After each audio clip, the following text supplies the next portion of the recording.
Hello, नमस्ते, नमस्कार दोस्तों। संगीत सीखो भोजपुरी चैनल में आप सबका हार्दिक स्वागत है।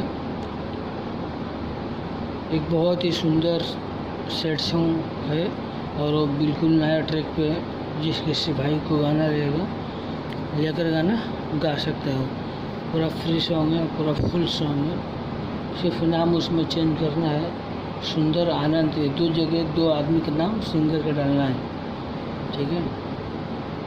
सबसे पहले ये बताना चाहूँगा कि अभी तक आप हमारे चैनल को सब्सक्राइब नहीं किए हैं तो रेड बटन दबाकर सब्सक्राइब कर दीजिएगा, बेल आइकन दबा दीजिएगा, ताकि मेरा आगे वाला कोई भी वीडियो का नोटिफिकेशन सबसे पहले आपको मिल जाएगा, ठीक है। चलिए आइए उसका और उसी गाने का डमी सुनाते हैं और कैसा है, ठीक है।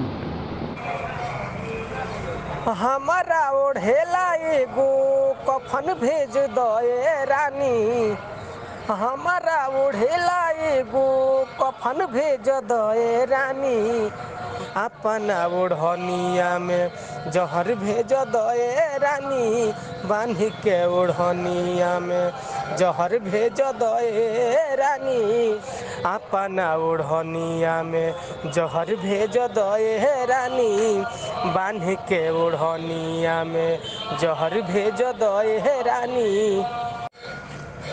प्यार में अपना काहे पागल बनैलू, कौन सवाद मिलल हमके बिसरैलू। प्यार में अपना काहे पागल बनैलू, कौन सवाद मिलल हमके बिसरैलू। मिली न फसरी त दू पाटा भेज दए रानी, मिली न फसरी त दू पाटा भेज दए रानी, अपना ओढ़निया में जहर भेज दए रानी, बांध के ओढ़निया में जहर भेज दए रानी। सुंदर आनंद के काहे दिहलू जखम हो, गुप्ता कन्हैया प्यार कैले नहीं कम हो। सुंदर आनंद के काहे दिहलू जखम हो, गुप्ता कन्हैया प्यार कैले नहीं कम हो।